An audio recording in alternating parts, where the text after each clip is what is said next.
संस्था है जिसके द्वारा पूरे विश्व में स्तनपान के लिए कार्यक्रम चलाया जाता है।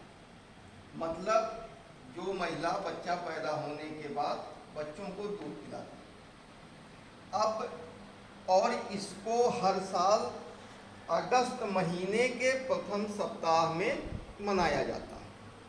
जरूरत क्यों पड़ी? तमाम जगहों पर महिलाओं ने बच्चे को शुरुआती दौर में दूध पिलाना एकदम कम कर दिया या ये बंद कर दिया। कारण क्या है इसका कोई आइडिया नहीं। किसी को लगता है कि हमारी सुंदरता में कमी आ रही है, किसी को लगता है कि हमारा बॉडी फिगर खराब हो जाएगा। मैं उन विषयों में जाना नहीं चाहता। और एक चीज और ये है कि हमारे ग्रामीण इलाकों में, अर्ध शहरी इलाकों में ये समस्या कम है, लेकिन जिनको हम विकसित कहते हैं, जिनको हम हर मामले में सुदृढ़ समझते हैं, उनके यहाँ ये समस्या ज्यादा है। क्योंकि हम लोग स्वास्थ्य विभाग से संबंधित हैं और WHO जो विश्व स्वास्थ्य संगठन है और उससे सहयोगी संस्थाएं जो बच्चों के लिए ही बनी हैं, इन लोगों ने इस चीज को शुरू किया। तो हम इसके लाभ और हानि के बारे में ज्यादा बात करें। एक तो जो शुरुआती बच्चा पैदा होने के बाद जो पहली बार दूध पिलाया जाता है, उसमें अन्य तत्वों के साथ कोलेस्ट्रम नामक एक तत्व पाया जाता है जो हल्का पीलापन लिए होता है। उसमें बच्चे के लिए, बच्चे के आगे के जीवन के लिए, बीमारियों से लड़ने के लिए एक बहुत महत्वपूर्ण वो तत्व माना जाता है जो बच्चे के शरीर में जाकर बीमारियों के खिलाफ एंटीबॉडी डेवलप करता है। अगर आपने बच्चे को दूध नहीं पिलाया तो मान के चलिए कि वो बच्चा जीवन भर रोगी रहेगा और सामान्य बीमारियों से भी वो लड़ नहीं पाएगा। तो एक सबसे बड़ा नुकसान ये है, इसकी भरपाई किसी भी रूप में पूरे जीवन वो बच्चा किसी भी तरह से नहीं कर पाएगा। दूसरी चीज, दूध पिलाने से माँ और बच्चे में एक इमोशनल बॉन्डिंग डेवलप होता है, जिससे बच्चा और वो माँ, उनके बीच में जो एक प्रेम डेवलप होता है वो बना रहता है। क्योंकि शुरुआती दौर में डेवलप हो गया है, वो उनके सेंस में हो गया है, तो बॉन्डिंग पूरे जीवन चलता रहता है। इसी नाते आजकल शहरों में वृद्धाश्रम की संख्या बढ़ती जा रही है। हमको लगता है कि एक कारण ये भी है कि शुरुआती दौर से जिन बच्चों को दूसरों के हवाले कर दिया जाता है, कोई बॉन्डिंग डेवलप नहीं हो पाती, तो बच्चा बड़ा होने के बाद अपनी माँ का साथ छोड़ने में उसको कोई परेशानी नहीं होती, वृद्धाश्रम में भेज देता। दूसरी चीज, बच्चे को शुरुआती दौर में 6 महीने तक केवल माँ का दूध ही पिलाना चाहिए। उसको और कोई चीज, कोई खिलाना पिलाना नहीं चाहिए।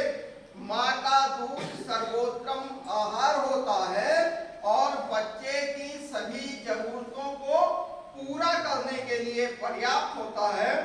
6 महीने तक आप बच्चे को केवल माँ का दूध पिलाइए। 6 महीने के बाद धीरे धीरे लिक्विड, हाफ सॉलिड, अर्ध ठोस, इस तरह से करके थोड़ा थोड़ा आप अनुभवी व्यक्ति की सलाह जो आपके घर में हो, बाकी आप अस्पताल के डाइटिशियन की भी सलाह ले सकते हैं, चिकित्सकों की भी सलाह ले सकते हैं। 6 महीने के बाद आप उसको धीरे धीरे उसकी डाइट शुरू करें।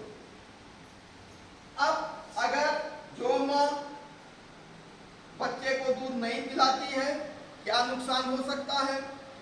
क्योंकि प्राकृतिक व्यवस्था में जब बच्चा डिलीवर्ड हो जाता है माँ के शरीर में, तो वो माँ के अम्लिका से जुड़ा होता है, तो वहाँ जो है उसको पोषण मिलता चलता रहता है। जब वो बच्चा शरीर के बाहर आता है तो पोषण का रास्ता समाप्त होता है, तो प्राकृतिक व्यवस्था के रूप में प्रकृति ने तुरंत दूध का प्रकृति निर्माण करती है वो बच्चे के लिए।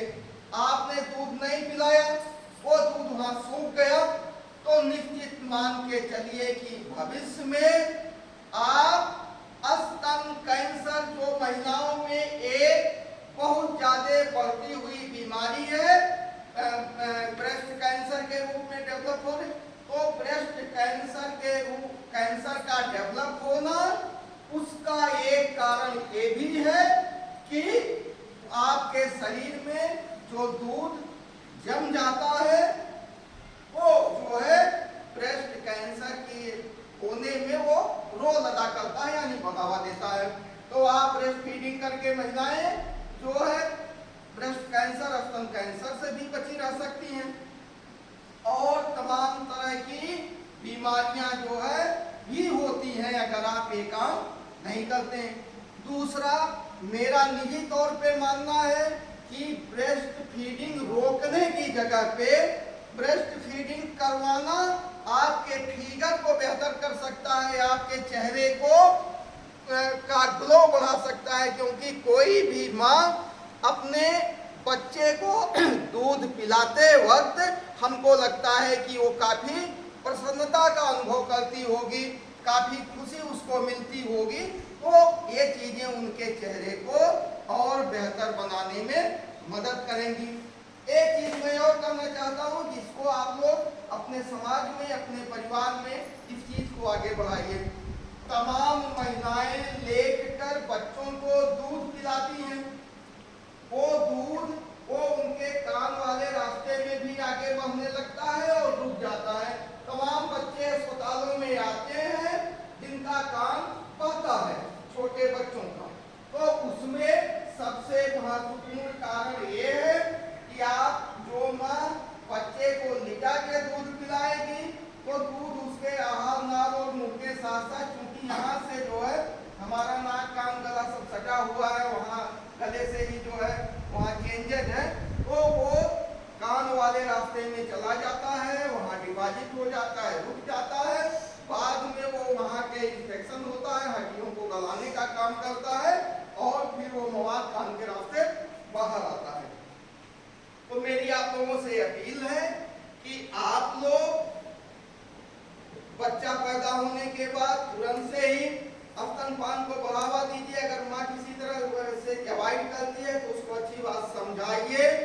6 महीने तक केवल माँ के दूध का प्रयोग करिए, उसके बाद फिर उसको आहार देना शुरू करिए, लिटा के दूध ना पिलाइए।